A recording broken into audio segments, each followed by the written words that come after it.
number 6 of the 2009 football season. Wisconsin Valley Conference rivals DCE Everest at Beal Stadium tonight, and the Marshfield Tigers. Should be a great one. Going to be a little wet tonight. Stay tuned. We got great action coming on Marshfield Community Television and WDLB. Number 27, Brady Myers. Number 12, Paul Settleman.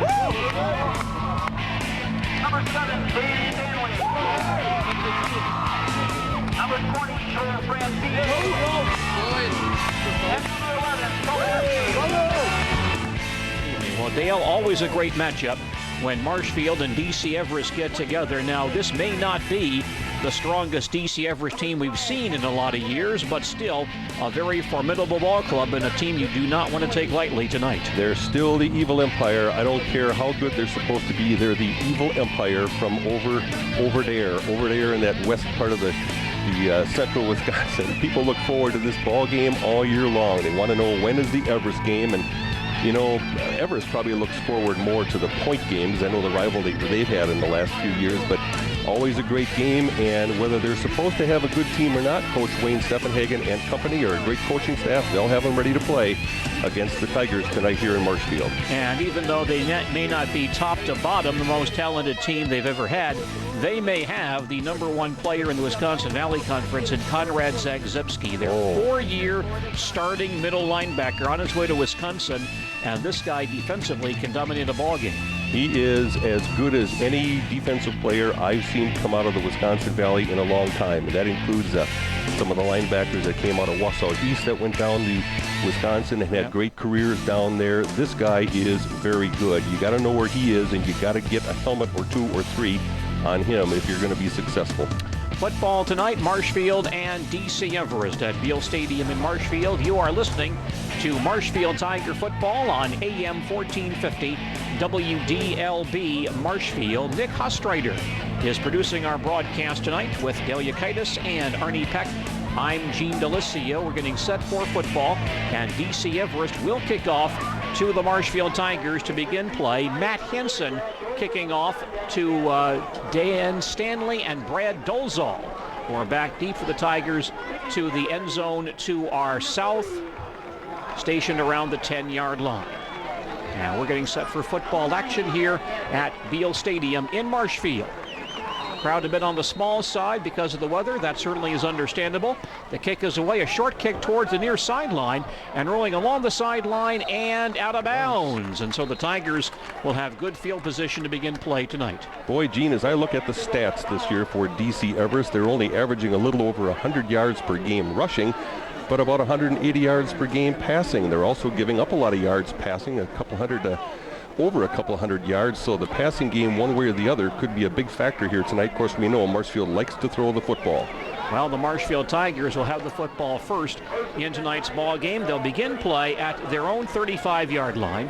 Tigers are quarterbacked by senior Luke Accola, who has thrown for 696 yards, 10 touchdowns with 6 pass interceptions this year. The Tigers open with 2 receivers on the far side, 1 to the near side. Luke back to pass on first down. Lobs across the middle. The ball's dropped near the 50-yard line. The Tiger receiver, Ben Johnson, actually slipped down, went down, and then tried to catch the ball from a prone position and could not reach it. So that pass is incomplete. Well, I think Accola had his mind up where he was going to go with the ball because Seth Maxinowski was wide open down the middle of the field. A player, no one near him within 20 yards. I'm sure the coaches upstairs saw that, and we'll come back to that. Ryan Danzik near side. Johnson and Josh Lutz, normally the fullback. Receivers on the far side. On second down, inside handoff to Lenz, and he has a nice gain out to about the 40-yard line. Cut down at the 40 after a 5-yard gain. Stopped there by defensive lineman Brad O'Connell. Well, what you see is what you get with Jake Lenz, a very strong runner, straight ahead style of runner, but he'll put his shoulder pads and helmet down and get you that 5 or 6 yards. And Jake had his first ever 100-yard rushing game against Wausau West a week ago, rushed for exactly 100 yards and a touchdown. Lysecki and Johnson to the near side. Danzik wide far side. Accola back in the shotgun on 3rd and 5 from the 40. Gets the snap, retreats to pass, going deep down the far sideline, looking for Danzik. He goes up and has the ball stripped away at the 30-yard line. A superb defensive play by Alex Kuloff. Got a hand in there, knocked that ball away from Danzik. It's incomplete, and a 3-and-out for the Marshfield Tigers. Well, of the places that we could go with the football there, that was the guy who was doing the best job of cover. He was right in Danzig's hip pads, really, for that one, and just a very good inside positioning. So Sully Lipke on to punt the ball for the Marshfield Tigers. Kuloff back in deep safety for DC Everest. A good kick, and Kuloff goes back to his own 25-yard line, grabs it, then fumbles the football, and the Tigers may have the football. They do. Falling on inside the 30-yard line. It looks like Cody Wilson got there, grabbed that football. There was a first Marshfield man down there who made contact with Kuloff, and then Kuloff lost the ball. Wilson right there to grab it on the DC Everest 29-yard line. The Tigers in very good field position right here. 1st and 10 for Marshfield at the Everest 29-yard line. Early in the first quarter, no score. First turnover of the ball game. I backfield.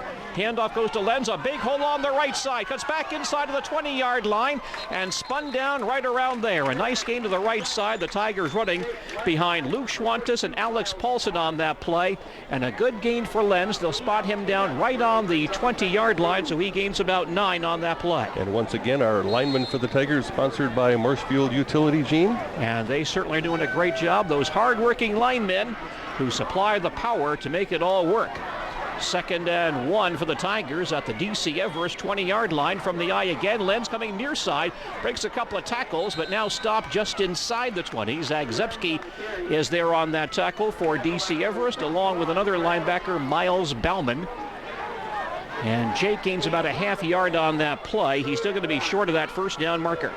I'm going to have to look at my program and see some more heights and weights on the other players out there on defense, but Zagzebski looks like he weighs about 16 more pounds than everybody else, and how does he go, about 230 or 40, but Everest not as big defensively as they usually are.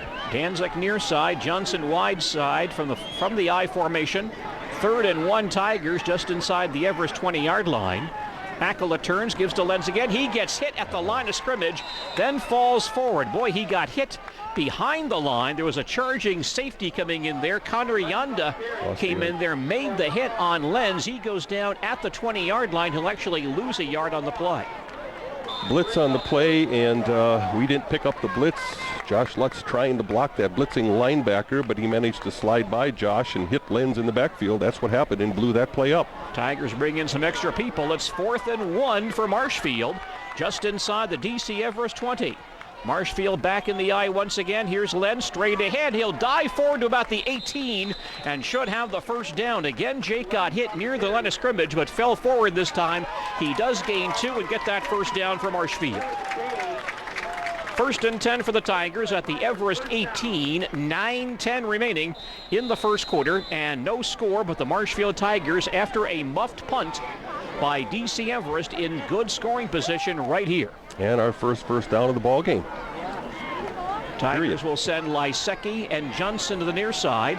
Danzig far side. Shekelman comes into play tailback, and Akela wants to be in the shotgun here. Maxinowski tight end near side. Akela back to pass, has time, lobs it deep down the near sideline, looking for Danzig. He gets tripped up at the line, at the goal line, falls down there, and there's no harm there, so the officials do not throw a flag. The pass is ruled incomplete. Good coverage, just incidental contact, just beyond the end zone. In the Tigers are going down the field to their left. That would be the gate end zone where everybody comes in here at Beal Stadium on the concession stand end, if you've been here. Now Danzig to the near side, Johnson far side, Lutz and Lenz in the eye. 2nd and 10 from the Everest 18-yard line. Akela on the draw to Lenz, straight ahead, not much of a hole. He'll be grabbed by Zagzebski, gets away, and falls forward inside the 15 to about the 13. Not many men can say they broke a tackle by Conrad Zagzebski, but Lenz did it on that play, gained about 5 yards to the 13-yard line. Nice block there on the draw play by Alex Paulson. Alex Paulson on the right side, the right tackle, 6'2", 290. And the Tigers now faced with 3rd and 5 at the Everest 13. Oh, they're not very big up front at all. 2 wingmen to the far side, and Akela Shekelman, though, at quarterback. He gets the snap, takes it to the near sideline, inside the 10, fighting his way down inside the 5-yard line, still on his feet near the goal line. And now marked down right around the 4. Paul Shekelman came in to play quarterback on that play, took a direct snap and runs to the near sideline, marked down just at the 5-yard line, giving Marshfield a first down, a gain of 8 on the play. Scheckelman does a nice job inside following his blockers. Once in a while when he gets out in space, he has some trouble with that. But Tigers lining up in a strong formation, but then they ran the counter play with Scheckelman from the eye in the backfield. Scheckelman again in the shotgun, gets the snap, takes it straight ahead on the quarterback draw, and gets in the end zone for the touchdown. Wow. I mean, Paul Scheckelman with his 3rd rushing touchdown of the year. The Tigers go 29 yards in 8 plays, and they're on the scoreboard to begin play tonight. Just a straight lead play over left guard, and that's about as easy as I've ever seen it against DC Everest on that drive. Period. And that muffed punt really hurts the DC Everest cause. Now Jordan Correnda comes in the ball game. He'll try to kick the PAT. Scheckelman is the holder. High snap, ball put down. Correnda's kick is long enough, and it is kicked. That kick is up and through. Our PATs this evening, a service of Wheelers of Marshfield. Ask about GM's new 60-day satisfaction guarantee. Put Wheeler up against anyone and let the best car win. We've got 7:43 remaining in the opening quarter, and our score is Marshfield 7, DC Everest nothing. We'll come back to Beale Stadium in just a moment. How far would you go to help someone? Would you go to the end of your driveway? Would you cross a street? Would you cross an ocean? Would you go if you could use your knowledge to teach someone? And in the process, maybe learn something yourself. Life is calling. How far will you go? Peace Corps.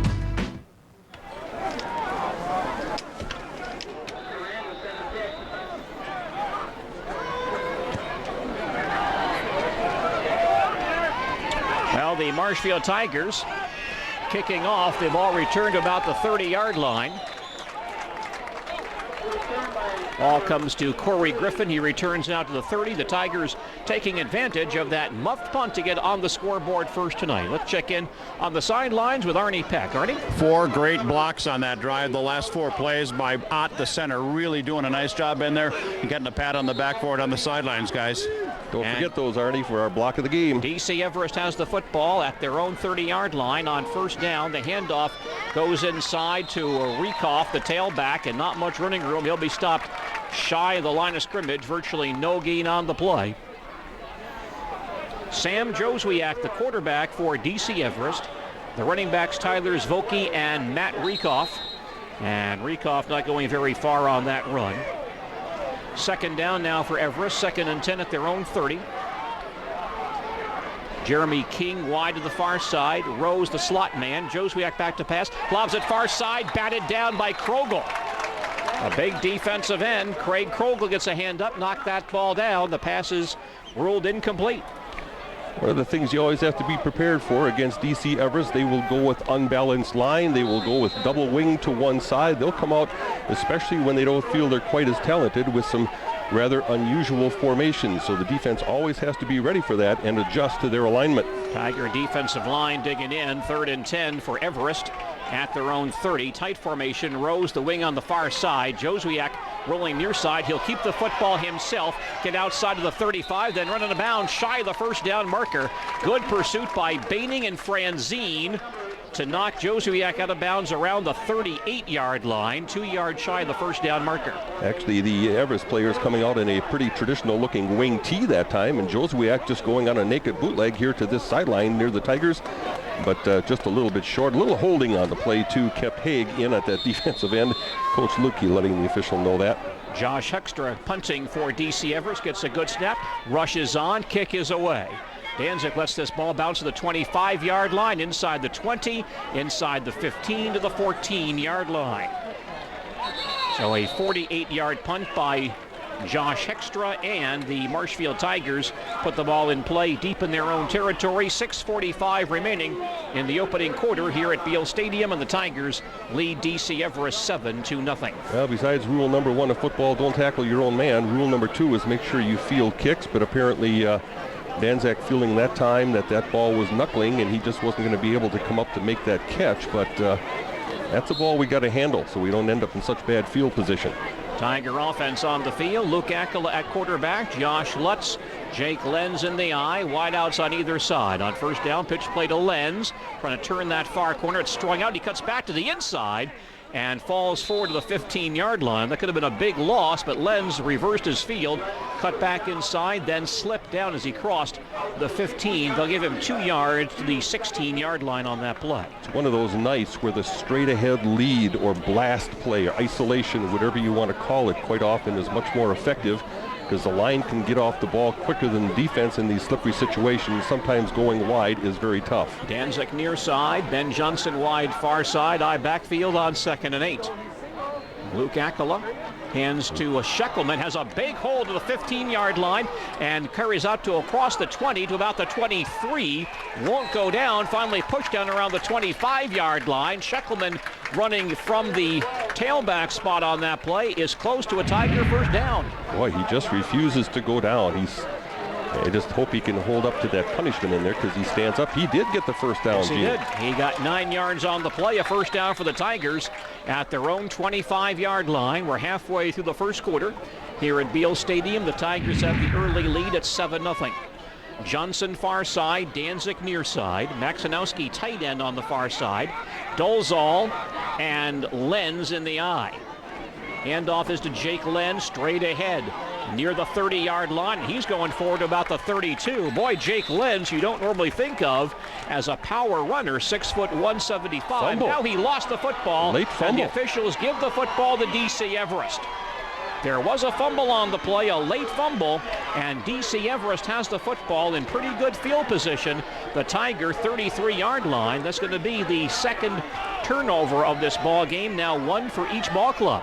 Boy, that's one you'd like to see a replay on. I thought he was down. We'll check with Arnie here in a moment, see what he saw down there. Jerry Lee comes up with the fumble recovery for DCE Everest, and the Evergreens in scoring range. 1st and 10 at the Tiger 33. Joswiak back to pass on first down. Looking deep to the far sideline for King, but over his head at the goal line. Well covered by Sully Lipke. Incomplete. Let's check in with Arnie Peck on the sidelines. Arnie? Well, I thought for sure he was down. I thought I heard 2 whistles blow, but unfortunately, Tigers give it up. They do defend that first pass. First score of the night out of town. Marathon 7, Stratford nothing. 7 minutes to go, first quarter. And that, of course, a very big ball game in the Marywood Conference. Long incomplete pass there. 2nd and 10 now for DCE Everest at the Tiger 33. Tiger crowd chanting, big, beautiful full moon over the ballpark tonight. That's Graham Olson. Here's the handoff to Rekoff, getting outside down to about the 31. Cut down there by Wilson. Looks like Krogel is there as well. You know, Dale, we talked early in the year about how teams were running away from Brandon Haig on one side, one Tiger defensive end. That means a lot of plays going to Craig Krogel, and he's making some big plays here. He has. Early in the year against Menominee, got a little bit of a lesson with power football, but since that time, he's really come into his own and made some very nice plays. Here's a 3rd and 8 for the Evergreens at the Tiger 31. Joswiak rolling near side, stops, punt fakes, now starts to run. He grabs him and pulls him down around the 28-yard line. Joswiak took off, and Brandon Haig caught him from behind. They'll mark Joswiak down at the 28. It's a gain of 3, and that puts DCE Everest into a 4th down situation. 4th and about 3.5 for the Evergreens. And they're inside Marshfield territory. We do anticipate they'll go for it. I don't know how many catches their tight end has had this year, but this is a formation. This is a field situation. Well, they're not going to throw to a tight end. They don't have one. 3 receivers near side to the far side. Joswiak throws near side and through the hands of 2 Everest receivers, incomplete. He was looking on a slant for Mike Matheson. The ball thrown behind him, went through his hands, and then Joe Rose almost made the catch about 5 yards downfield, went through his hands as well.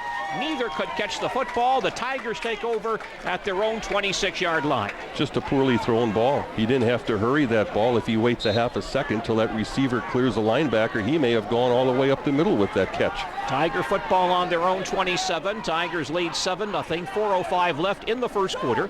Akela back to pass, going deep down the far sideline. Johnson behind the defense makes the catch and falls down inside the Everest 45-yard line. A first down for the Tigers.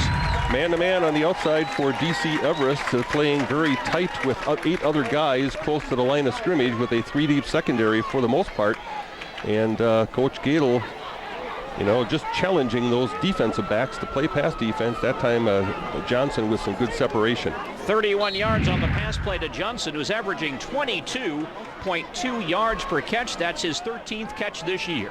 1st and 10 Tigers at the Everest 43. Fake handoff. Akala rolls near side, stops, tosses down the sideline, incomplete. Looking for Tyler Rollins on a sideline right around the 30-yard line. He overthrew Rollins. Yep. Brad Dolzall also in that area about 10 yards upfield, made a play for the football also, but the ball was thrown by both of them. Everest has tried the bootleg pass twice. Marshfield has tried it a couple times, one of their patented plays over the year. That time that ball just thrown a little too far in front of our tight end. And our tight ends, thus far at least in the season, have just not been a big factor in the Tiger offense. Johnson and Danzig both come out wide to the near side. Slot I on 2nd and 10. Handoff to Lutz, the fullback, straight ahead, breaking tackles down to about the 36, maybe the 37-yard line. See where they spot him down. Looks like Josh goes down at the 37-yard line. He'll pick up 6 yards on that play. Give the Tigers a 3rd and about 4. By the way, our kickoffs tonight, a service of Rail Transport of Marshfield, the Take Home More, Be Home More carrier. Experience the power of red from Rail Transport. Here's a 3rd and about 5 for the Tigers. At the Everest 37-yard line, that's Lysecki and Johnson to the near side. Danzig far side, calling for the football. He sees he has one-on-one coverage. Akala back to pass, now rolling towards the near sideline. Starts, throws on the run, is caught by Johnson inside the 30-yard line, spins away and goes out of bounds around the 25. Boy, Johnson with some very aggressive running there after the catch. Some poor tackling by Everest. I think they thought if they would hit him hard, he would just go out of bounds, but Johnson staying on his feet and picking up an additional 5 yards. Once again, Maxinowski running down the middle of the field. He had about 3 steps on that safety or whoever that linebacker that's playing him man for man. Johnson gets 9 on the play. 1st and 10 Tigers at the Everest 28, 2:55 remaining, first quarter. Tigers lead 7-0. Akala is in the shotgun, gets the snap and hands the ball to Lenz. He gets a big hit and gets virtually nowhere. There's also a flag down on the play. Lenz went into that line. I believe that was Zagzebski. Yes, made a big hit on him right at the line of scrimmage, and flags are down on the play as well. So the officials have spotted something. We'll get their call. Looks like a holding violation against Marshfield. Big Ten football coming up on WDLB tomorrow. Penn State and Illinois. Our broadcast begins at 2:30 tomorrow afternoon right here on AM 1450 WDLB. Major infraction against the Tigers. Ball comes back to the 38-yard line. It is still first down, but now 1st and 20 for Marshfield. Tigers quickly to the line of scrimmage. Johnson far side, Danzig near side. Lutz and Lenz in the eye behind Akala. Maxinowski tight end far side. Akala back to pass. He's being blitzed. He rolls near side, tosses down the sideline. Rollins at the 35 to the 30 and out of bounds around the 27. And also a flag down behind the play as DC Everest linebacker Tim Graff may have roughed quarterback Luke Akala. We're going to have a roughing the passer called against DC Everest. So that will be tacked on after the gain, and it will be a first down for the Tigers. The pass play to Rollins gains 9. That's only the 2nd catch for Tyler Rollins this year. His first was in week 1 against Menominee, Wisconsin for 2 yards. He gains 9 on that play, then add 15 more for the roughing the passer call. And now the ball is stationed just inside the Everest 15-yard line. The Tigers have another first down. They lead 7-0 with 2:25 remaining in the opening quarter. So Everest making the first 2 big mistakes in this ball game, a muff punt and now a roughing the passer. Marshfield still would have been in long yardage. Danzig wide far side, Johnson to the near side, and there's a penalty flag down now at the line of scrimmage along the far sideline. Well, that's got to be for alignment. Well, it might be an unsportsmanlike call perhaps from that bench. No, it is alignment. You're right. The way that line judge came over, he may have been taking some heat from the DC Everest bench. But you're right, Dale, it is an offside call against Everest. That puts the ball just inside the 10, makes it a 1st and 5. Let's hear quickly again from Arnie Peck. Arnie? Well, that call went against Brian View. He was had his hand over the center's head before it was snapped. Now the Tigers come out in an I. Danzig near side, Johnson far side on 1st and 5. Lutz and Lenz in the I. The give is to Lenz, cutting to the outside, looking for a room. Not much there. He breaks a tackle, though, and shoved out of bounds after a short gain. One of the Everest defensive backs, Jerry Lee, came up, put a hit on Lenz, but Jake broke through that would-be tackle and carried down to, looks like about the 8-yard line. So he'll gain 2 on the play. Our program says that fullback Josh Lutz is 5'11", 194. I'm not sure he is really that big, but he is a good blocker. Doesn't always move a man, but he's fearless. He stuck his face mask right in there in the chest of a blocker that time and at least kept that from being a loss. Now Scheckelman comes into play, quarterback from the shotgun, gets the snap, goes straight ahead, dives to about the 5-yard line. The Tigers bring in 3 running backs in that formation, put Scheckelman in the shotgun, and have 3 running backs back there with him as blockers. Dale, a formation we've not seen from the Tigers so far this year. Well, you know, they have played Menominee a couple times, Menominee, Michigan, and had a good look at that single wing. Sure. So, well, Paul gains about 3 on that play. He's inches shy of the 1st down marker. It's 3rd and less than 1 for Marshfield, just inside the Everest 5-yard line. Final minute of the 1st quarter. Lutz and Lenz in the I once again. Hackala takes it himself off tackle. He'll get that 1st down. A good job between the center and left guard. The center, Brian Ott, the left guard, Brett Bauer, providing the blocking on that play. And Hackala dives down to about the 3, gains 2 on the play, and gives Marshfield the 1st down. 1st and goal, Tigers at the DCE Everest 3-yard line. 30 seconds remaining, 1st quarter. Marshfield on top in this ball game, 7-0. Hackala coming towards the sideline. Or excuse me, yes, he's coming to the sideline to get the play. Now Tyler Rollins comes into play, tight end also. Tigers have had good success going to their right side on leads. From the I formation, the give is to Lenz, right side, a big hole there. He'll get in the end zone for the touchdown. Yep, walked into the end zone. That's been the side where they run the ball straight ahead, positive yards, over right guard and right tackle for the Tigers, Gene. And so the Tigers and the offensive line doing a very nice job on that side. Well, Dale, that's a 9-play, 74-yard scoring drive for the Tigers. A very impressive possession. Jake Lenz with his 5th rushing touchdown this year. Here's Jordan Coranda on to attempt to kick the PAT. Last snap was high, but it was pulled in. Good snap. This one pretty good. Ball is kicked away by Coranda. The kick is up and through. And Jordan Coranda now 19 of 20 on PAT tries this year. Our PAT's a service of Wheelers of Marshfield. Make it a point to see them for an oil change every 3,000 miles. Just 10 seconds remaining in our opening quarter. And our score is Marshfield 14, DCE Everest nothing. We'll return to Beale Stadium in just a moment. Hey, kid, what's shaking there? Dad, there's something wrong with the fridge. Got energy hogs in your house? Now you have the power to do something about them. Log on to energyhog.org because nobody likes an energy hog.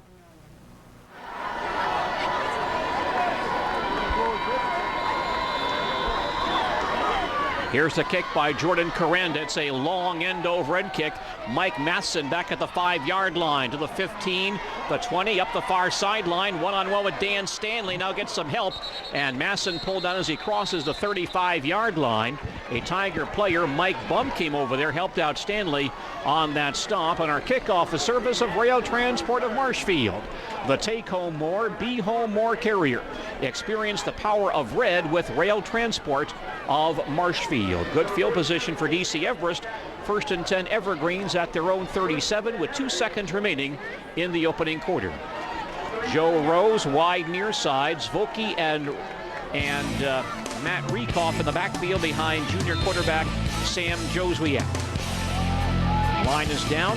Handoff goes to Rekoff straight ahead, and he gets to about the 40-yard line, picks up 2, maybe 3 on that play, and that play will end the 1st quarter here at Beale Stadium in Marshfield. Our 1st quarter score, a service of the Sports Den. South Central Avenue in Marshfield gets Marshfield 14, DC Everest, nothing. In second quarter action in just a moment.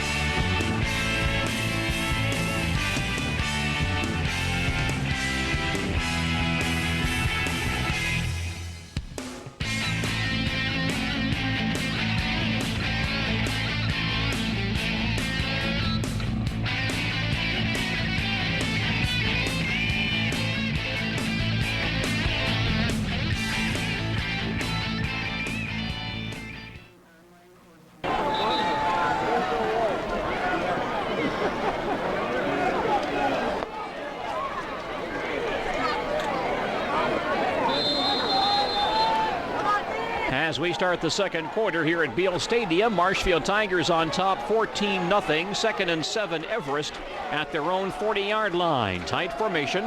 Joswiak gives to Zvoki trying to get outside. He gets run down by Brandon Haig. He'll be dropped for a loss. Jordan Corenda actually made that play with good inside penetration. Forced the offensive line back, and the runner had to go back and back and back, and finally he caught him and wrapped him up back at the 37-yard line. A loss of 3 on the play.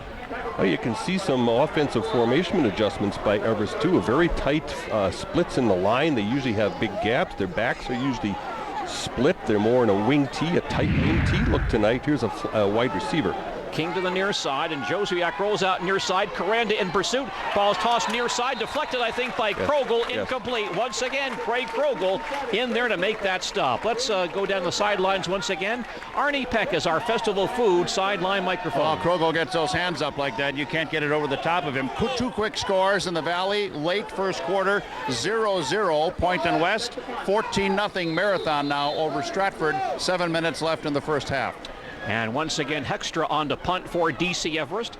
Here's a kick to the near sideline, bouncing inside the 30, picked up by Lipke on the 30-yard line. On a bounce, he runs across the 35 to about the 37, maybe 38-yard line. Dale, we should keep in mind, Ryan Danzig, of course, has the injured ankle, then tweaked his hamstring last week, so we may not see him as much as we normally would tonight. Yeah, in kick position, in kick situations especially, Tigers trying to save them for specific situations on offense. He's got a hamstring. The ankle is still a little bit bummed, so he'll be used sparingly. Tiger football on their own 38-yard line, first and 10. Danzig and Johnson, the wideouts. I backfield behind Akala. Luke turns, gives to Len, straight ahead, not much there. He'll be stopped at the line of scrimmage. A good defensive play by Brad O'Connell, defensive tackle. Len stopped for no gain on the carry. Yeah, O'Connell came in unblocked. Somebody missed an inside assignment there, I think. Can't let a man go to your inside. It's kind of tough to tell up here, but he was in unabated, as they say, to the running back. Second down now for the Tigers. Second and 10 at their own 38. Danzig near side, Johnson far side, Lutz and Lenz in the eye. Luke Akala at quarterback. He'll hand to his fullback Lutz, again caught up in traffic, fights his way across the 40, then stopped right there. That time a good defensive play by Craig Day, who really clogged up the middle for DC Everest, and Lutz had no place to go. Tigers, those last 2 plays, not taking advantage of what they know in terms of the snap count. They've gotten beat off the line of scrimmage. That's the bottom line on both of those plays. You're listening to Marshfield Tiger football on AM 1450 WDLB Marshfield. Nick Hostreiter is our producer with Dale Yukaitis and Arnie Peck. I'm Gene Delisio. 3rd and 8 Tigers at their own 40. Double slot formation, but first Marshfield wants time. Tigers will use their first timeout of the first half with 10:04 remaining in the second quarter. And our score is Marshfield 14, DC Everest nothing. We'll come back in just a moment. Yeah, don't put it in his eyebrow there. This is Peyton Manning of the Indianapolis Colts. Peyton helps the United Way build stronger communities by participating in programs that develop a child's creativity and imagination. And a few feathers there. Peyton is a perfectionist. First place right here. What are y'all doing?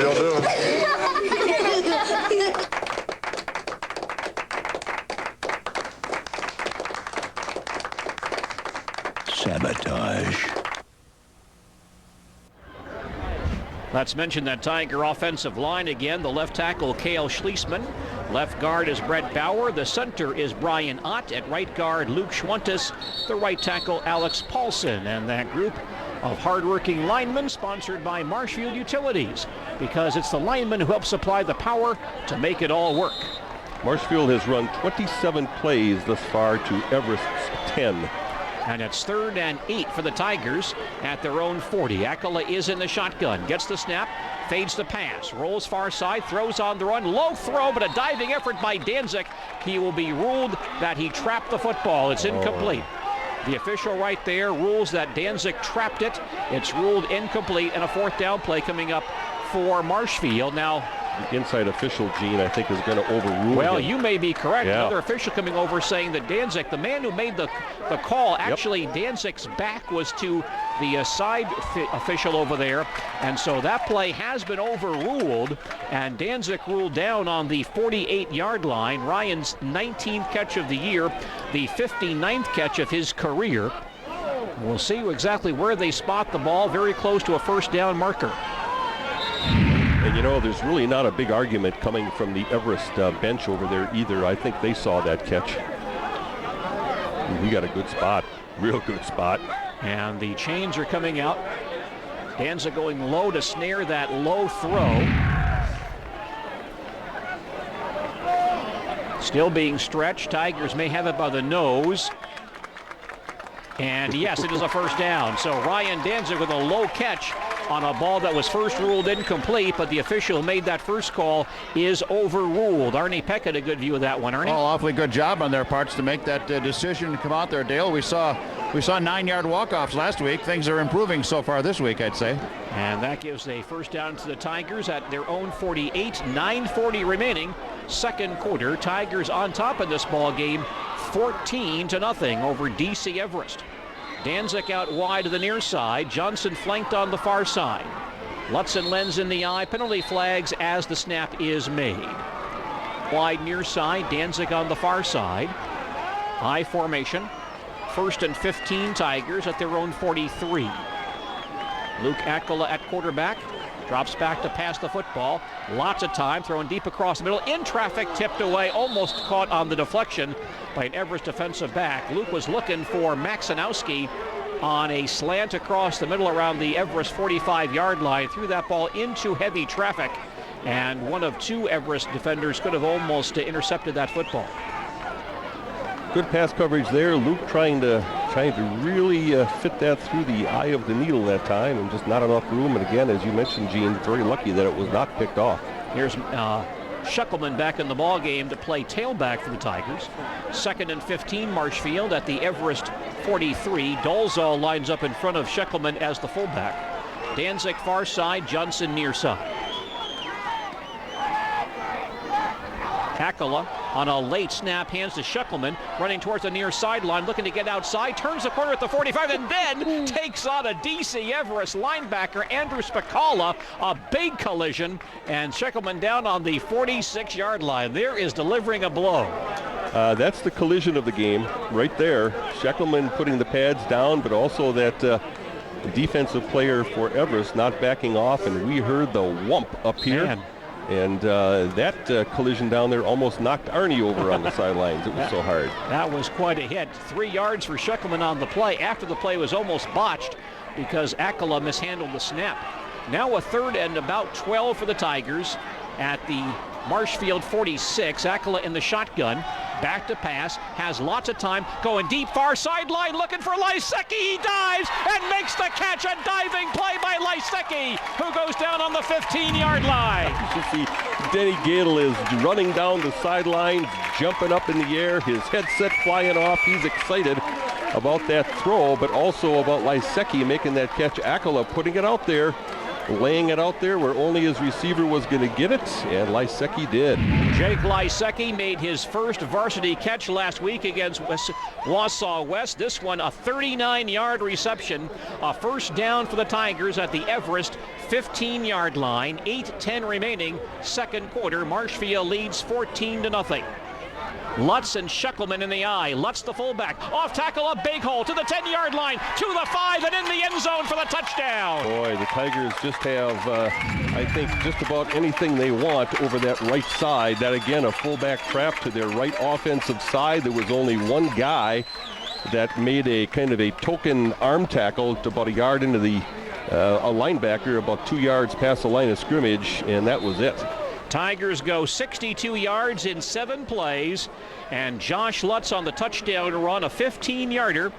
That is his second rushing touchdown of the season. And Jordan Correnda comes in the ball game. He'll attempt to kick the PAT. Scheckelman is the holder. High snap, ball put down, kick is blocked. That snap. Once again, the Tigers having a tough time with that snap, and now there's going to be a flag thrown as an Everest man may have run over the holder, Scheckelman. Looks like we'll have a roughing call against DC Everest. So they're making the mistakes, not only defensively tonight, but also a couple mental mistakes on penalties. This one, potentially a one-pointer, not as critical as the muff punt and the other one, but Arnie Peck down there with our Festival Food sideline microphone. Arnie, what did you say? Certainly didn't look like he put an act on falling down or anything. I mean, the referee threw the flag right away, no question in his mind. Now the ball is placed down inside the 2-yard line, and the Tigers will try to kick it once again. Scheckelman the holder, Correnda the kicker, Brett Bauer the short snapper.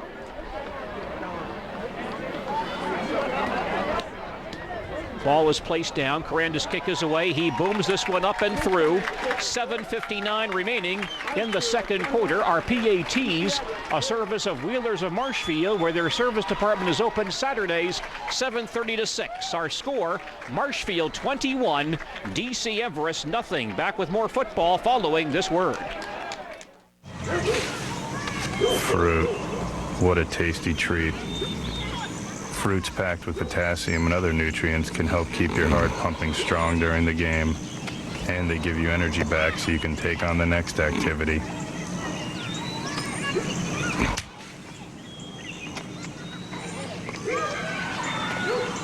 Can your food do that?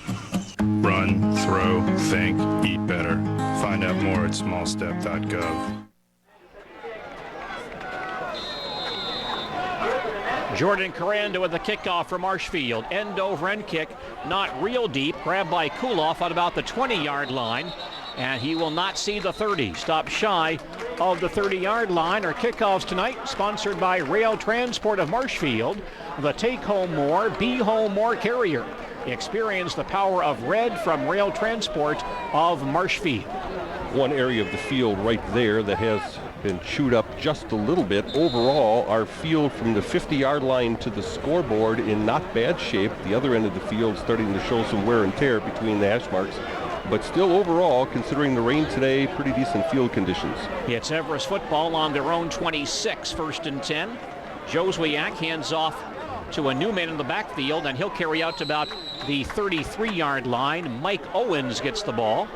Combination backup quarterback and tailback. Owens goes to the 33-yard line, gains 7 on that run. Well, 21-0 Marshfield, but it seems to me, Gene, I remember getting really excited about a run clock ball game a couple years ago. Tigers were up by 35 at halftime, and I'm not sure if they lost that game, but it was a battle. 2nd and 4 for DC Everest. Joswiak hands to Owens again. This time he tries to get outside, wrapped up by Wilson, and then put to the turf by several other Tiger defenders. A couple of Tigers came in there, made some good defensive plays, and Owens just couldn't get started. Cody Wilson up from his safety spot, along with Brandon Haig, putting the finishing touches on. This Wilson, as far as a safety, is everything you want in a safety that likes contact. He really lowers the boom on people. Now it's a 3rd and 4 for DC Everest at their own 33. Joswiak looks to pass quickly near side, incomplete. Quick out to the tight end, Jeremy King, but Joswiak could not put the ball on target. I believe he was pressured by Krogel once again. I think it was tipped too, Gene, because I saw that ball change directions as it came out here. I think Krogel might have got a hand on that one. And Huckstra punting once again. Sully Lipke back in deep safety for Marshfield at around his 40-yard line. Tough place to snap the ball. It's pretty gooey right there. High snap, Huckster is 6'7", pulls it in, gets it away towards the far sideline, bouncing inside the 45 and rolling dead at the Tiger 42-yard line. Only a 25-yard punt, 26 yards. And good field position for Marshfield once again. 1st and 10 Tigers at their own 42, 6:43 remaining. Second quarter, Tigers lead 21-0. Join us at halftime. Our special guest, Auburndale High School volleyball coach Peggy Empey, talking about her very good Apache volleyball squad. From the I formation on first down. Akala, handoff to Lenz, straight ahead to the 45, spins out to the 46-yard line, and gains about 4 on that first down run. Lenz with 35 yards now in 12 carries, so they have not been big. He's consistent yardage in the scrimmage tonight. 14-0. The Marathon's got a very good offensive club. They've got a lot of experienced players, but we've seen Stratford trailing at the 3 or 4 times this summer. Virtually every week. Yeah. 2nd and 7 Tigers, just shy of their own 46. Receivers on either side. Akala back to pass to the near sideline. Throws, low throw, can't be caught by Johnson inside the 50. Incomplete. Our out-of-town scores tonight, a service of Marshfield Bus Service. Now, if you're planning a trip, get out of town with Marshfield Bus Service. 3rd down now for the Tigers, 3rd and 7 at their own 46-yard line. Tigers have scored touchdowns on each of their last 2 possessions. They'll send Johnson to the near side, Danzig far side, Lutz and Lenz in the eye, Tyler Rollins into play tight end on the near side. Akala fakes the handoff, rolling far side, looking back to the near side, screen pass to Lenz, who grabs it, but he's got his knee down. It was a low throw by Akala. Lenz had to go to one knee to snare it. Back at the 38, that pass play actually will lose about 8 yards. Well set up play with Akala rolling to his throwing side, his left side. He is left-handed, and then turning and throwing back. That's been a pretty effective play for the Tigers this year on that screen. So now Sully Lipke comes in to punt. High snap. Sully pulls it in. The rush is on. Kicks it away. A boomer. A great kick by Lipke. Goes inside the 10-yard line and finally down around the 7. Man, a booming kick by Sully Lipke. That's a 55-yard punt for Sully Lipke and pins DC Everest deep in their own territory. Well, right now, everything going the Tigers' way. They're playing good defense. Special teams are operating well. They've forced a turnover. Everest helping out with a couple of mental mistakes as far as penalties in key situations. Looks like we'll put the ball in play at the 8-yard line. Arnie Peck down there on the sidelines once again for us. Arnie? Couple of scoring updates for you. 14-7 Marathon, 2 minutes to go first half, and 14-0 Newman over Athens. On first down, Joswiak throws far side through the hands of Joe Rose along the far sideline at the 15-yard line, incomplete. Well, these receivers have to get their head around a little bit sooner and look for the ball. This Joswiak, and I hate to pick on him too much as a thrower, but he kind of shot puts the ball and kind of pushes the ball out there and throws kind of a hard ball. But a few years ago I did that, and a guy by the name of Sirakowski came in the second half and lit the place up after I criticized his throwing motion. By the way, Everest has not completed a pass yet. Now this guy does not have the picture-perfect form of a legendary guy like, say, King, a guy who can really just throw the ball over the yard. 2nd and 10, and Joswiak hitting the backfield, and he goes down. Brandon Hay with a big rush from the defensive end spot. Joswiak down back at the 2-yard line, a quarterback sack, the first of the evening for the Marshfield Tigers, and for Brandon Haig, he now has 3 quarterback sacks this year. Yeah, Ball's back at the 2. Both Brandon and Haig and Krogel having very nice games as defensive ends for the Tigers. So now it's 3rd and 16 for DC Everest at their own 2-yard line. Well, if there's ever place for a quick kick, this is it, but that's not the formation. Joswiak will hand the ball off to Riekoff. He gets out to about the 5-yard line. I believe that's the Tigers' first quarterback sack in their previous 3 games. They did not have a sack each of the last 2 weeks. So the ball's at the 4-yard line after that run by Riekoff. It's 4th and long, Everest at their own 4. And Huckstra punting from deep in his own end zone. Gets the snap, kicks it out of there. Lipke back at the Everest 35, muffs it, picks it back up, takes a hard hit, and corrals it. He'll lose yardage on that return, but he does retain possession and gives the ball to Marshfield at the Marshfield 41-yard line. There's also a flag down around the 20-yard line. Right in front of Arnie over there, too. Arnie, what did you see over there? Well, I didn't see it. I don't know what he's calling here. We'll find out in a second. It was well after the play. Might be on Arnie. It's right there in front of him. He's probably the guilty guy. Arnie, anything else you have for us over there? Anything you heard? He's showing an illegal block right now. And if it is, that illegal block was made at about, go ahead. All right, let's hear it from Arnie once again. He's calling it a block in the back, gentlemen. Oh, my That's goodness. what he's going with. Block in the back down at about the 18-yard line. And that flag was thrown after the play. I think there might have been a little bit of extracurricular activity also taking place there that just got the official a little excited. So, well, Marshfield still has pretty good field position. They'll put the ball in play at their own 49-yard line. 4 minutes left in the field. Leads DC Everest 21-0. The Tiger offense back on the field, and Marshfield comes out in a double slot. Akala at quarterback. Lutz in the backfield. And Lutz gets the call straight ahead to about the 45-yard line. Run down there by linebacker Miles Bauman. Lutz goes straight ahead for about 6 on that run. Ball's on the Everest 45, 2nd and 4. Tiger homecoming crowd enjoying this. By the way, hope to see you out at the Hall of Fame induction ceremony at the Elks Club tomorrow night. Tickets still available. And stop by, talk with Mr. Nixick. He'll set you up with some tickets for what should be a wonderful evening tomorrow night. Neil Fleming here from out of town. Bill Kramer is in from Connecticut. Tricia Gust is here. And they'll be inducted into the Hall of Fame along with Kim Shoup and Ray Egger. 2nd and 4 now for the Tigers at the Everest 45. Akala in the shotgun, gets the snap, fades to pass, rolls to the far side, stops, throws deep down the far side. Johnson behind the defense, but the ball swatted down. A superb defensive play by Andrew Spicala. Johnson had a couple of steps on him, but that ball hung up, and Spicala made up some ground and got there, knocked that ball aside. It's incomplete. As much air as Luke put underneath the ball to Lisicki, this one he threw a little bit more on the line and just didn't quite have enough on it. As you mentioned, it hung just enough because Johnson was open on the play, but ball came up short. Sheckelman comes back into play at the tailback spot. 3rd and 4 Tigers at the Everest 45. Johnson and Danzig to the far side. Lutz and Sheckelman in the eye. Akala. Luke will turn. It's a draw to Sheckelman. Straight ahead, stopped at the line, runs into Zagzebski. And as good as Paul is, he's not going to win that battle.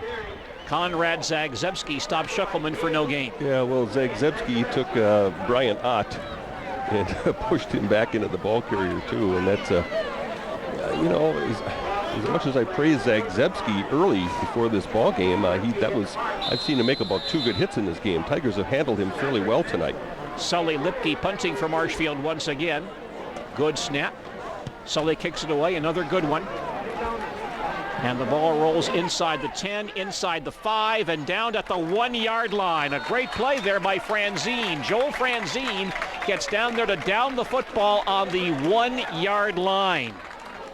Boy, that ball hitting about the 6 or 5-yard line, and it just stopped. It was like a wedge shot. Had a lot of backspin on it. So it's Everest football on their own 1. 2:39 remaining before halftime. Marshfield leads DC Everest 21-0. How'd you like to be coming out quarterbacking this Everest team? You're down 21. Both times you started, last couple times you started well within your own yard line. Yeah, last time the Everest driving in on the 8, this time the 1. Sam Joswiak playing quarterback. On first down, he'll hand the ball off to his fullback Zvolke, straight ahead for maybe a yard, maybe 2. Gets out to about the 2-yard line. That's about it. During our post-game report this evening, we'll give you our Drive of the Game, a service of the Driver Education Academy of Marshfield, supporting champion drivers and developing champion drivers for a lifetime of crash-free driving. Do you know if the Tigers have any timeouts left, Gene? 2. Everest has all 3. 2nd and 9 Evergreens at their own 2. Joswiak hands off to Owens, and he'll climb across the 5-yard line. Stop right there. Krogel and Franzine on that stop. Now the Tigers may use a timeout. Tigers will use a timeout, their second timeout of the first half. 1:54 remaining in the second quarter. Our score is Marshfield 21, DC Everest nothing. More football coming up in just a moment.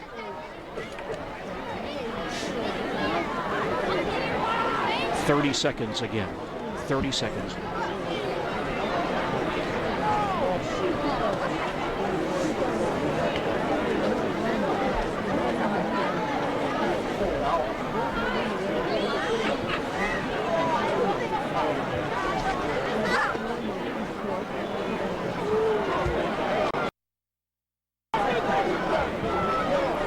Want to once again thank Sue Saverda for supplying the box cookies tonight. Enjoying them immensely. All the folks here appreciate her fine baking skills. And thanks again to Sue for the cookies tonight, which we devoured as always before the ball game this evening. What cookies? You and Arnie got to them. I never saw any cookies. Well, get here earlier from now on. Man. Well, looks like the Evergreens now want a timeout, Dale. DC Everest will take time. This is their first time.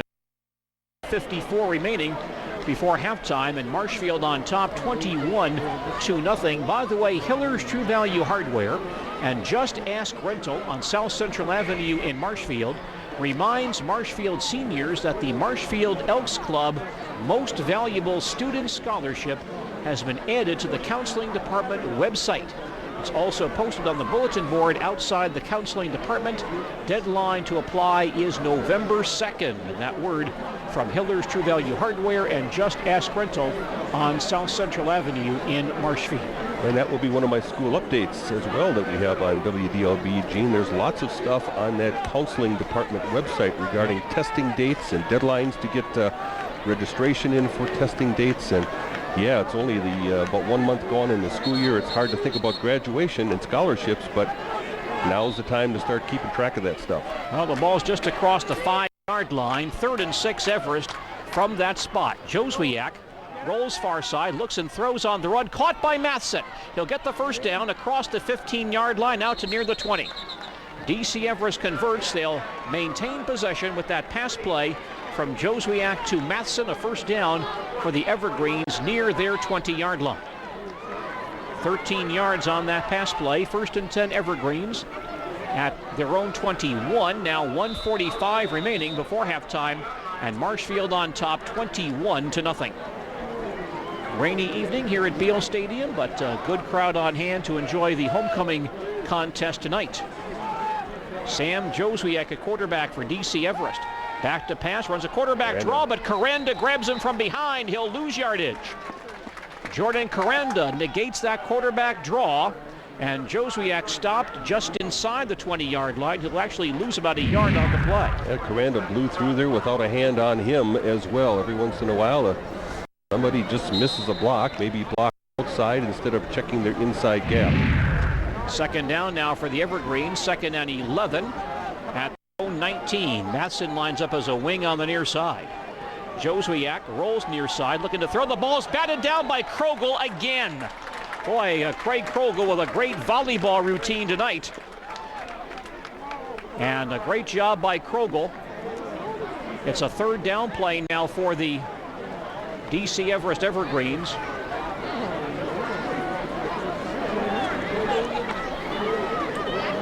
Let's check in with Arnie Peck real fast on the sidelines. They've gone to halftime up the road in Stratford. It's 14-7 Marathon at the half. All right, Marathon in Stratford, a great matchup at Tiger Stadium. 3rd and 11 for the Evergreens at their own 19. Slot to the far side.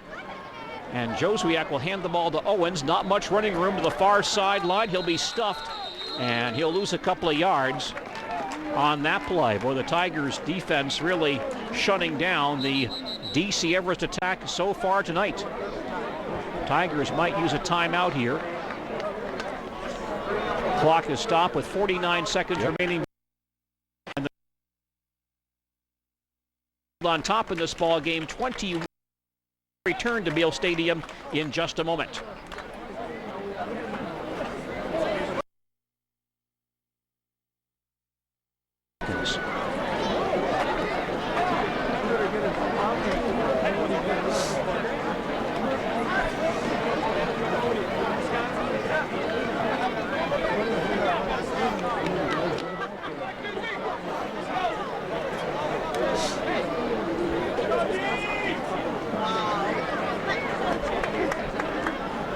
Now the Tigers hoping for good field position. Sully Lipke on to receive this punt from Josh Huckstra. Sully lined up at the Everest 45-yard line. Tigers now are out of timeouts. Good snap back to Huckstra, and he kicks it out of there, a high kick, and Lipke slips a bit. The ball is by him to the 45 and stopped right there. Tiger football at their own 45-yard line. I think Sully wanted to come up and make a play on the ball, but then slipped slightly on that wet turf, and so shied away. Marshfield ball on their own 45. Dale? 33-yard punt that time for Everest. Huckstra kicking the ball fairly high. Whatever, boy, we've really seen that ball stop on this soft field tonight. Not a lot of roll tonight. Tigers have 38 seconds to get down the field and no timeouts. Danzig near side, Ben Johnson wide far side. I backfield, pitch play. Here comes Lenz the near sideline. Across the 45 to midfield to the DCE Everest 47-yard line.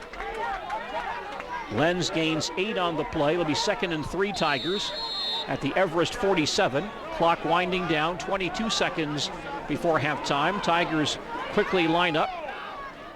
Wideouts on both sides. Hand off to Lutz. Off tackle to the 45, the 40. A big hole for Josh. He carries inside the 30. Still on his feet at the 20-yard line. The 15, the 10, the 5, and in the end zone for a touchdown. Oh, he kept his balance at about the 20-yard line, just inside. He was hit and he was knocked off stride, and that's what my for was in the middle of your call there, Gene. It looked like he was going to go down. He was waving his arms, pumping his hands, and somehow kept his balance and went all the way. The Tigers go 55 yards in 2 plays, both on the ground, and score in a 33-second span, and now lead 27-0 with just 5 seconds remaining before halftime. Josh Lutz with 2 rushing touchdowns tonight. Jordan Corenda and the PAT try.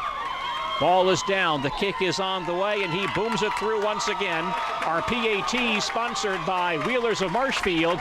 If you need that extra car, see their line of great certified used vehicles. 5 seconds remaining in the second quarter. Our score is Marshfield 28, DCE Everest nothing. We'll return in just a moment. What a treat. Fruits packed with potassium and other nutrients can help keep your heart pumping strong during the game, and they give you energy back so you can take on the next.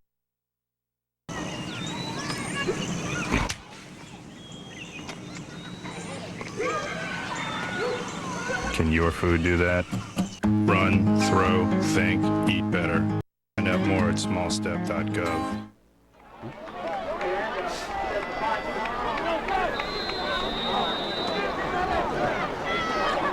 The kick by Jordan Corenda. It's an end-over-end kick.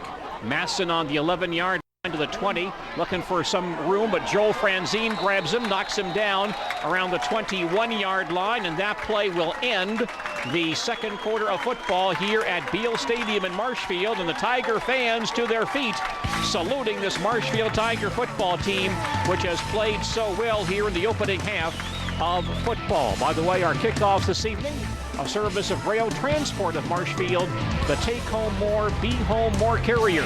Experience the power of red from Rail Transport of Marshfield. Our halftime score, Marshfield 28 and DCE Everest nothing. That halftime score, a service of the Sports Den, South Central Avenue in Marshfield.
28-0 in tonight's Wisconsin Valley Conference matchup. Good luck to the Marshfield Tigers swim team competing tomorrow at the Madison Memorial Invitational. That meet begins tomorrow at 8:30 at the Natatorium at UW-Madison.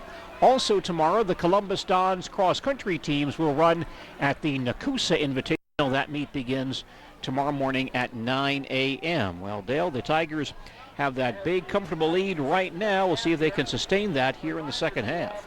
Well, there is a physical mismatch on the field. If the Tigers just continue to play physical football, there shouldn't be any reason that they don't walk away with a big win here tonight. But we've seen them let up in a couple of ball games, a 35-7 lead. I think it was something like that, or 30-7 at Menominee, and Menominee makes a game of it. We saw Menominee, Michigan kind of close the gap.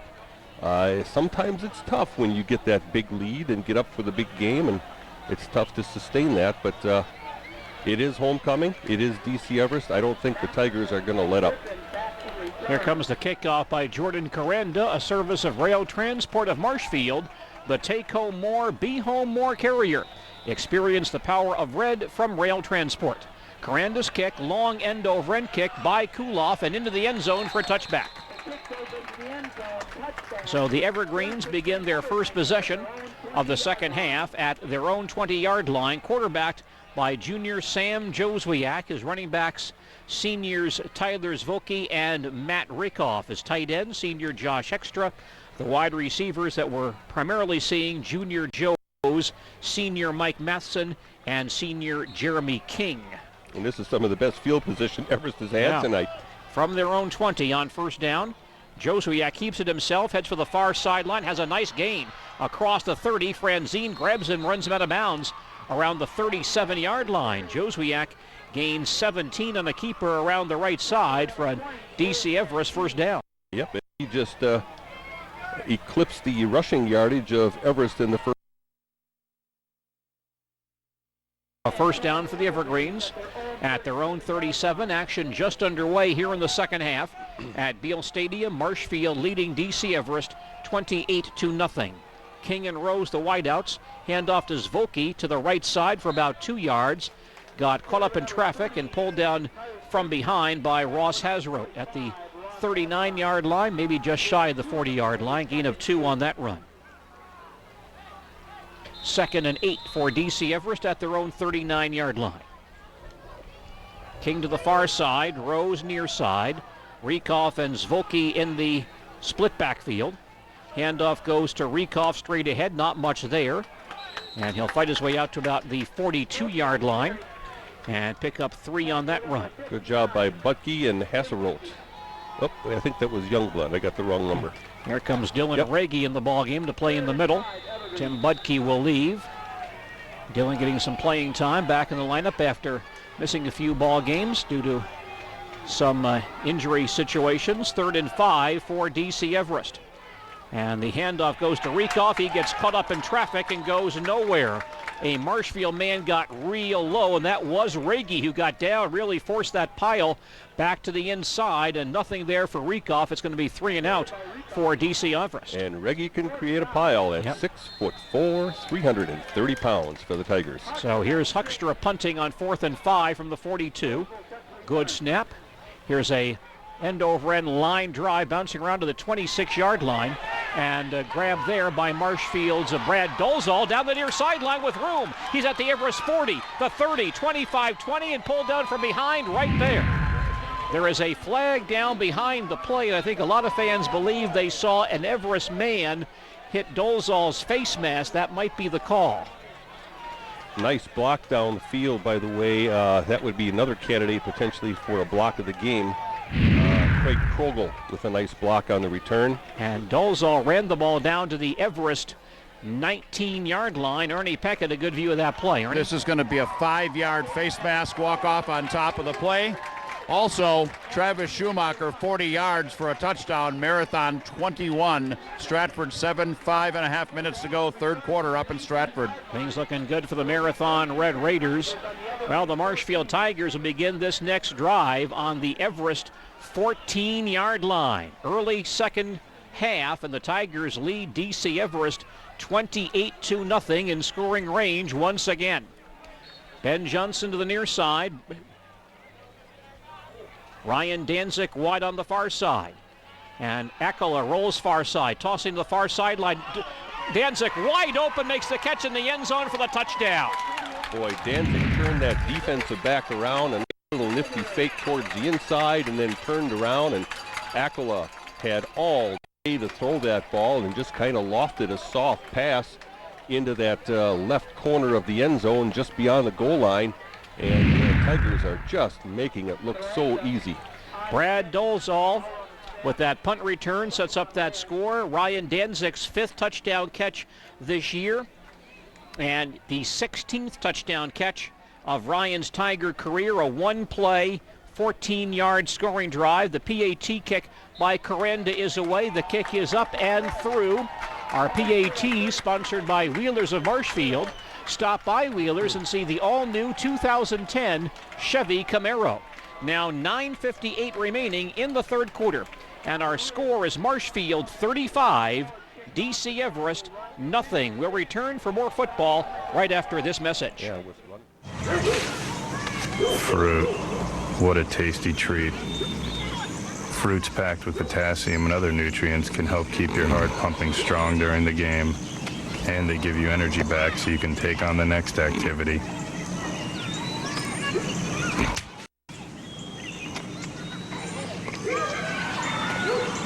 Can your food do that? Run, throw, think, eat better. Find out more at smallstep.gov.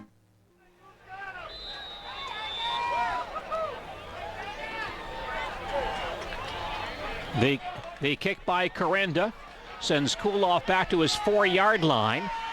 And he'll bring the ball out across the 25 to about the 26. Our kickoffs this evening, sponsored by Rail Transport of Marshfield, the Take Home More, Be Home More carrier. Experience the power of red from Rail Transport of Marshfield. And since Marshfield now has a 35-point lead, we go to a run clock situation. Run clock, Marshfield and Everest. I think Marshfield has won 13 or 14 games against Everest in the 47-year history. Run clock tonight. Joswiak at quarterback on first down, gives to Reekoff. He may have fumbled the football. The Tigers may get it right back. That ball was stripped away by a Marshfield defender. There's still a pile there. And the Tigers do have the football. I believe it was Dan Adler who grabbed the football. Yep. Dan Adler recovers the fumble, and that is Everest's. An Everest turnover. Gives the ball back to Marshfield inside the Everest 30-yard line. Marshfield football on the DC Everest 27. Tigers lead 35-0, 8.5 remaining in the third quarter. Shuckleman in the shotgun, gets the snap to the near sideline. He fumbles the football right back, and Everest may get it right back. Another pileup around the 32-yard line. Shuckleman lost it. It is Everest football. Yep, Paul trying to cut back to the inside and standing straight up there and trying to fight for some yardage, and someone stuck a helmet right on the football, and it just popped out of there, and he couldn't get back to it because the person who popped the ball loose had a pretty good grip on him for the tackle, and it just was on the ground for several seconds before Everest pounced on it. So the Evergreens get the ball right back at their own 33. Now 7:50 remaining in the third quarter. Marshfield leading 35-0. The Evergreens offense right back on the field. Sam Joswiak at quarterback on first down. He wants to throw. Far sideline. Catch made by Matheson, who then slips and goes down on the 36-yard line. He'll gain 3 yards on that quick pass play. Strong rush on that play by Jordan Corenda. And that's really the only play tonight that they've had some, I guess, semi-consistent success with. As far as at least Matheson being wide open, He dropped one, but he's caught 2 now out there in the flats. I guess if you can call that consistent. 2nd and 7 for Everest at their own 36. Wing on the far side. And a penalty flag down before the snap. You're listening to Marshfield Tiger football on AM 1450 WDLB Marshfield. Offside against Marshfield is the call. Our producer is Nick Hustreiter. With Delia Kaitis and Arnie Peck, I'm Gene Delisio at Beal Stadium in Marshfield. We're approaching the midway part of the third quarter, and the Marshfield Tigers lead DC Everest 35-0. It's a 2nd and 2 for Everest at their own 41-yard line. They'll stay tight. Masson, the wing on the far side, split backfield. Masson comes through in motion, but now a Marshfield man jumps into that neutral zone, and we'll have another infraction against the Tigers. Mike Bump saw that wing man go in motion. He took a step into the neutral zone, and 5 more yards marked off against Marshfield.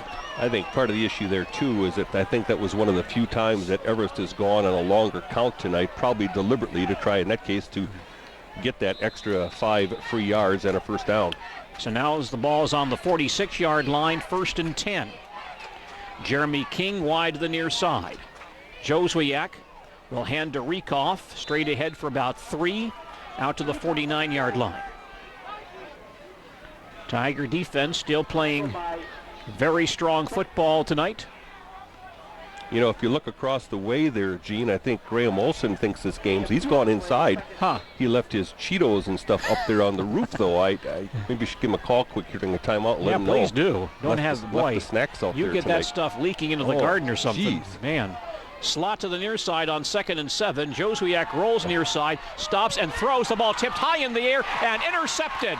Marshfield has the football back at midfield. It's Dan Adler who picks off the deflected pass by Joswiak, and the Tigers get the ball back at the 50-yard line. Yeah, but that ball was tipped on the pass rush. Was that, I think it might have been Calvin Stauber, number 68 for Marshfield, that was in there. Coranda was in there also. One of those guys got a big paw up there and tipped that ball up in the air. So Adler has a fumble recovery and a pass interception in this third quarter. Marshfield football at the 50, 4:50 remaining, third quarter.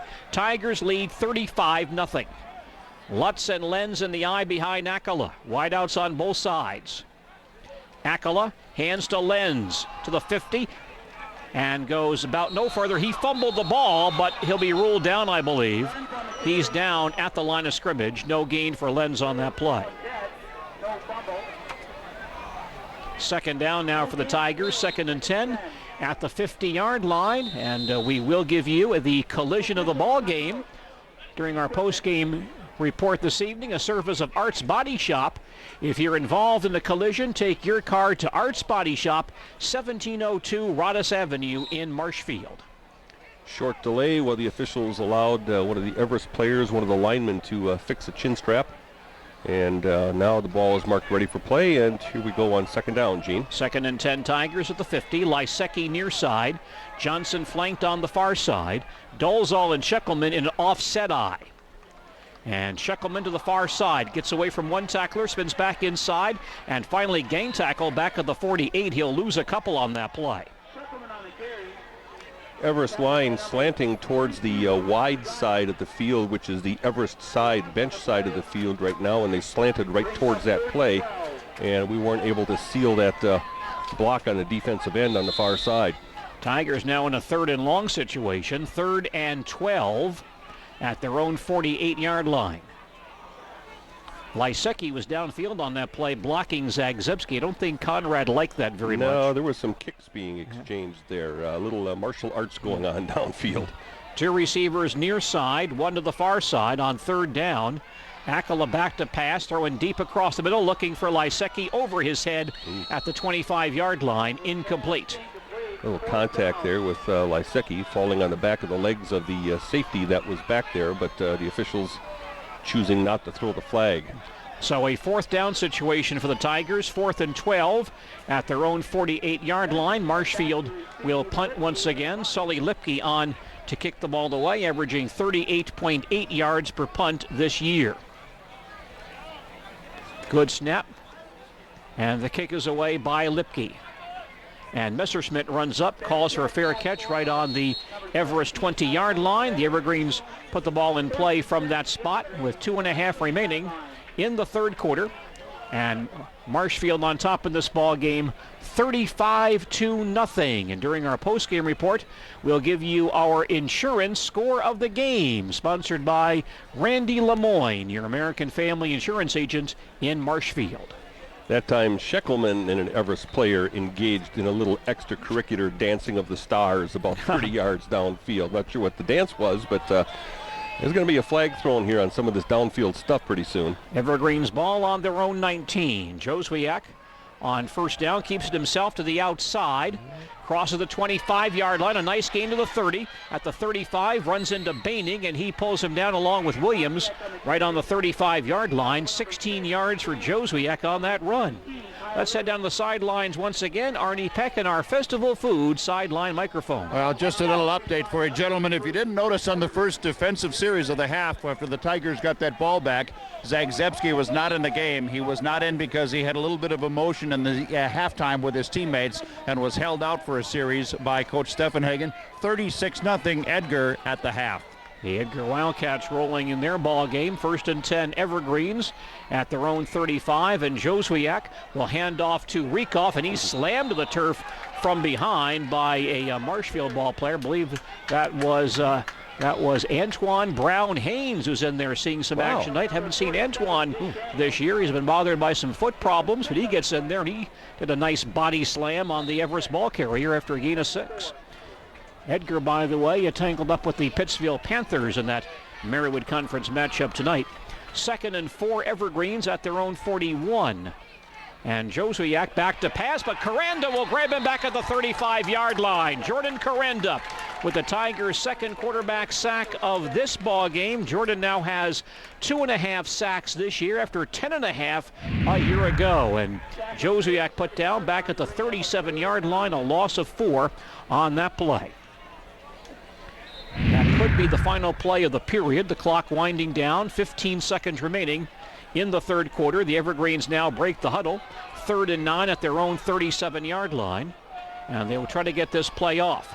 Joswiak to pass to the far sideline. A nice slant pattern and a catch and a hit at the 50-yard line. Sully Lipke and Cody Wilson sandwich Masson at the 50-yard line. That'll be enough for a first down near midfield, and that play also will end the third quarter here at Beal Stadium in Marshfield. Our third quarter score sponsored by the Sports Den, South Central Avenue in Marshfield. It's Marshfield 35, DC Everest nothing. We'll return with fourth quarter action in just a moment.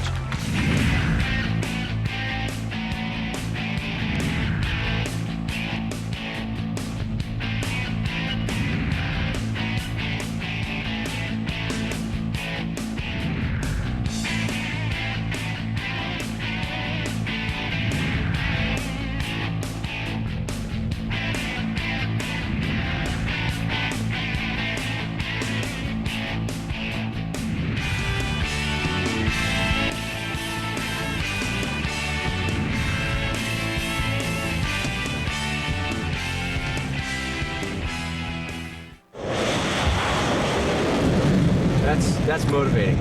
That fires you up. Lets you know that you're getting ready to get into something that's got just so much raw power, and you're kind of in control of that. I'm Red Holmeyer, F-22 pilot. Clear for takeoff. Remain this frequency. Understand we're cleared for the airborne pickup. The best thing about being in the Air Force is getting to fly the baddest bird in the world, the F-22 Raptor. See more videos at DoSomethingAmazing.com.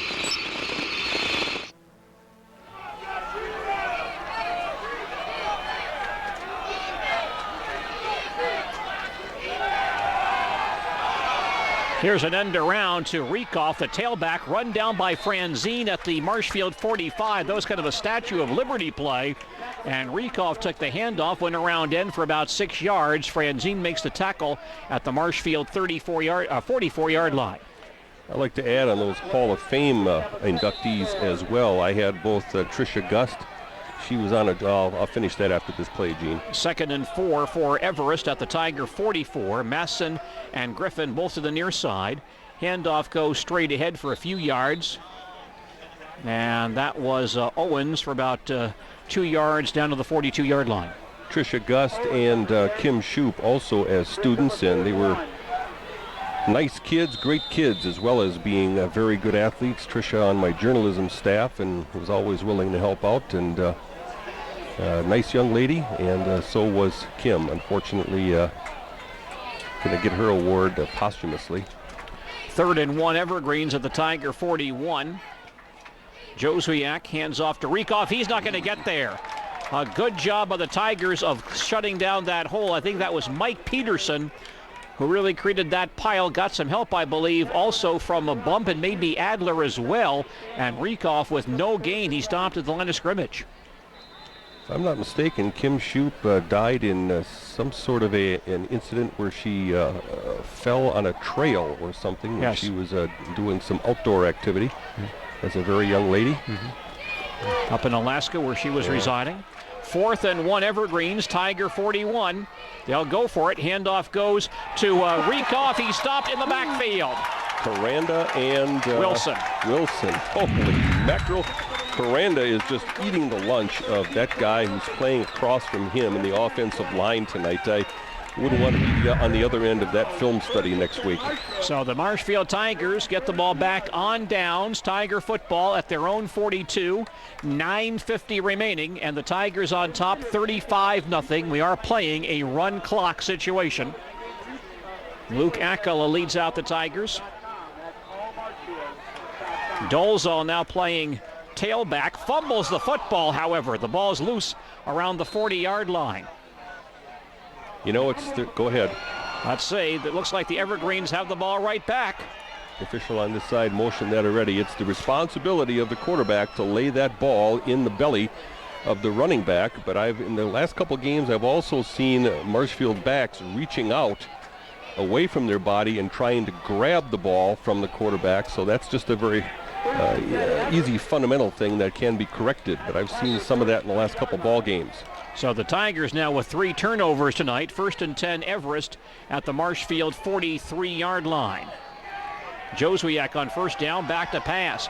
Throws to the far sideline and well underthrows Jeremy King. The ball lands about the 20-yard line, and King was right around the 15 when that ball came down. It's incomplete. Yeah, Coranda was in there again, though, and so was Kelvin Stauber, I believe that is. Yep. 68 that was in there, and Joswiak not getting a chance to step forward at all on his throw and just couldn't get anything on it. He's also throwing a little bit out of panic right now. He's kind of going back and heaving the ball. 2nd down for the Evergreens at the Marshfield 43. Here's that end around to Riekoff once again. He slips but gets outside and then is taken down inside the 40-yard line, about the 38. A couple of Tigers come up and make that stop. Alex Krensky, the principal tackler. Tigers changing some personnel, and Krensky makes the hit at the 38, a gain of 5 on that run by Riekoff. Tiger player Dan Adler coming over here to the sideline, kind of hanging his shoulder a little bit. He'll be looked at. It's a 3rd and 5 for the Tigers, for the Evergreens rather, at the Tiger 38-yard line. Joswiak wants to pass, lobs it on a cross pattern to Masson, who makes the catch on the slant and goes down on the 25-yard line and picks up the Evergreens first down, a gain of 13 on that pass play. 1st and 10 Evergreens at the Tiger 25, now 7.5 remaining, and Marshfield leading 35-0 in a run clock situation. Everest has completed all 4 passes to Matson for 44 yards tonight. Masson near side, King to the far side. Here's a pass knocked out again by a Tiger defender. That was Coranda. He was going to the far sideline to King, and Jordan Coranda knocks this one down. Joswiak is a 6-footer. Not like a 5'8" guy trying to throw over the line, well, but the Tigers have been batting down balls all night long. On a play that's supposed to be a quick pass, that Everest line standing right straight up, the Marshfield line is pushing them right back into their quarterback, who took about a half a step from behind center. There's just some mechanical things on both sides there going wrong. 2nd and 10 Evergreens, Tiger 25. Joswiak to throw again to the near sideline and right through the hands of the tight end Huckstra, incomplete. Huckstra 6'7", 235. He's a big target but could not haul in that pass. So now it's a 3rd down play for the Evergreens, 3rd and 10 at the Tiger 25-yard line. Field a bit wet tonight, but holding up pretty well. Our field conditions this evening, a surface of Coons Flooring and Decorating of Neilsville. Slot to the far side on 3rd down. Joswiak fades to pass, stops, throws to the far sideline, and knocked away, incomplete.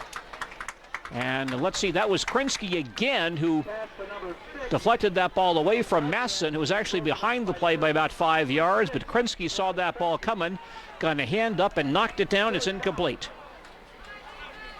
Keep in mind, Tigers doing a nice job of pass defense. Everest, I think, threw for about 180 yards last week, so they're doing a nice job tonight. Well, Joswiak threw for 340 against Wausau East 2 weeks ago. Wow. Had 4 touchdown passes in that ball game. 4th and 10 Evergreens, Tiger 25-yard line. Joswiak rolls near side, starts to run to the 20-yard line, gets outside and pulled down from behind near the 11-yard line. And Joswiak running the football will get the first down for DC Everest. That was one of the few plays tonight where you saw teams starting to pursue one way and you saw a couple Tigers just kind of spinning their wheels and couldn't get back on that naked bootleg or naked reverse by the quarterback there. No blocker in front of him. So that was as much of a field condition situation as anything. Joswiak gains 14. 1st and 10 Evergreens at the Tiger 11. 5 minutes left. Marshfield leads 35-0. Joswiak will roll far side this time. Stops, throws in the end zone, and through the hands of Huckstra at the goal line, incomplete. Ball thrown a bit behind him, and Huckstra could not reach back and make the catch. Huckstra, a big guy. I think you're going to have to put the ball right on his hands, right on the chest for him to catch it. Definitely a big target, but I'm not sure about the hands. One of many Huckstras we've seen play for the Evergreens over the years. Football players. Yep. 2nd and 10 for DC Everest at the Tiger 11. King to the far side. Matheson the wing on the near side. Split backfield. Matheson goes in motion, and again a Tiger man jumps into the neutral zone. Second time that's happened that Matheson's gone in motion and a Tiger player jumps. Everest doesn't use a great deal of motion. We've only seen it just a couple times tonight, 3 times maybe, and 2 out of those 3 or 4 times, whatever it was, we've seen, the Tigers jump off sides. So now the ball stationed at the Marshfield 6. 2nd and 5 Evergreens at the Tiger 6-yard line. King goes way wide to the far side, picked up by Krensky. Matheson wing on the near side. He'll go in motion. Again, a Tiger player jumps, but this time he's been drawn off. An Everest man jumps first, and so the ball goes back to the 11-yard line. Wasting a lot of time with these infractions. Let's check in with Arnie Peck once again. Arnie? Under 4 minutes to go in Stratford, 21-7 Marathon, 21-0 Newman winning over Athens, late in 4th. A couple of key Marywood Conference ball games right there. That Newman ball club, pretty good team. 4 minutes to go, 21-7 Marathon. Wow. Matheson and King to the far side. Joswiak rolls far side, stops, throws towards the end zone, caught by Huckstra, I believe, but taken down just inside the 5-yard line. Makes the catch, and they'll mark him down at about the 2. And it's going to be a 3rd and 1 situation. Huckstra's first catch of the ball game. 3rd and 1 for DC Everest at the Tiger 2-yard line. Everest looking for their first score of the night. King to the near side. Riekoff and Zvolke in the backfield. Joswiak hands to Riekoff. He's not going to go very far. He's pulled down. And he may have lost a yard. Tigers with good penetration that time. And several Tigers are in there. The first man, I think, to hit him was Mike Shara. And he'll lose a yard. Back to the 3-yard line. It's nice when you can bring in reserves that are 6'2", 245 pounds in that defensive line. Only a junior. Getting some valuable time tonight. 4th and 2 for the Evergreens at the Tiger 3-yard line. Under 2 minutes remaining in this ball game. Everest will go for it. Owens and Zvolke in the backfield. Joswiak wants to pass, lobs it up over the head of the receiver. Matheson at the goal line, incomplete. Wow, what a horrible pass. I mean, that ball was 8 yards over the top of the receiver's head. Never had a chance. So the Tigers take over on their own 3-yard line with 90 seconds remaining, and Marshfield on top 35-0.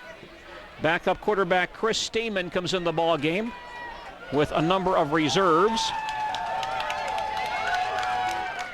Dolzal lines up as the tailback, and he's in the end zone on this play.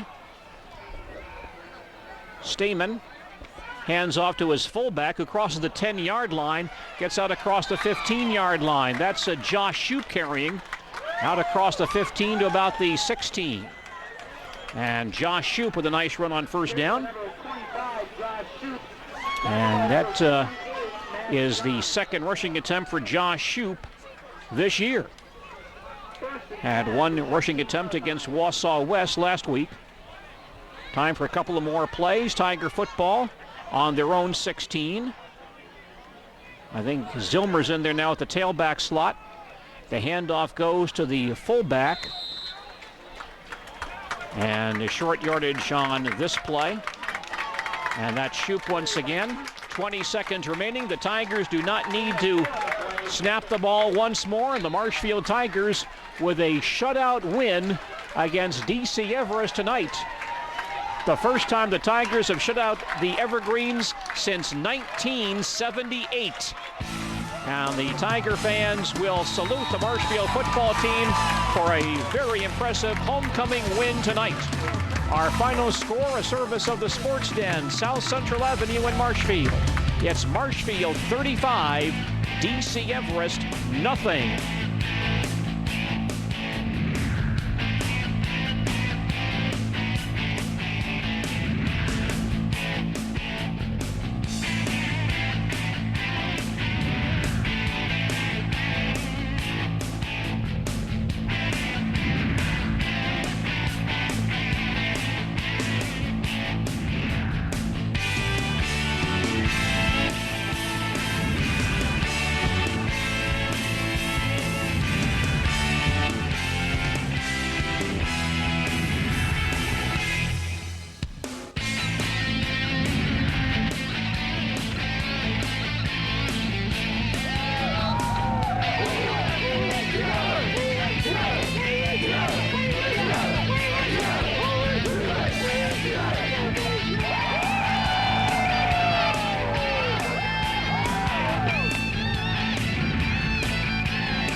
What is Marshfield soccer? This question can only be answered with your feet.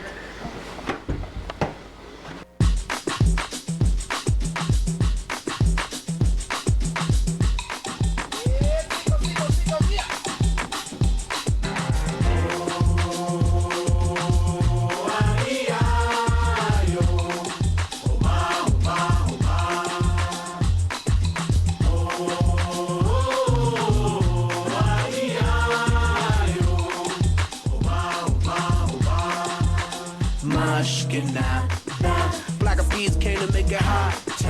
We beat the fire starter, bubbling up just like lava, heated like a sauna, penetrating through your body armor. Rhythmically we massage ya, with hip hop mixed up with samba, So yes, y'all. You know we never stop, we never rest, y'all. The black of peas will keep it funky fresh, y'all. And we won't stop until we get y'all, say it.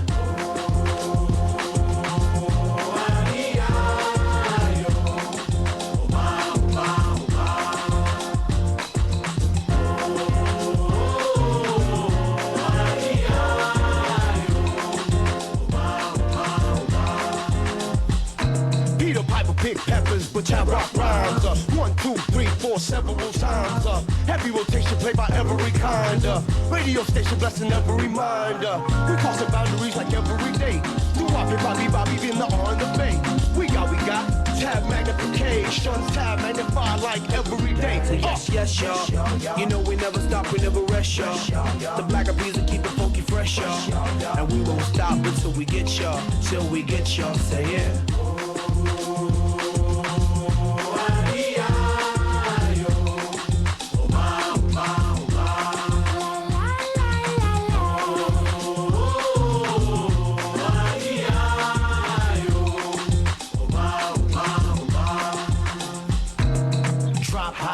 be my daily operation. Gotta put in work in this crazy occupation. Gotta keep it moving, that's the motivation. Gotta ride the waves and keep a tight relation with my team. Keep it moving and doing it right. Up in the lab every day till daylight. That's the way things move in this monkey business. We took an old samba song and remixed it. Mas que nada, sai da minha frente que eu quero passar. Pois o samba está animado. O que eu quero é sambar. Este samba é misto de maracatu. Enough said. Marshfield soccer. Mas que nada,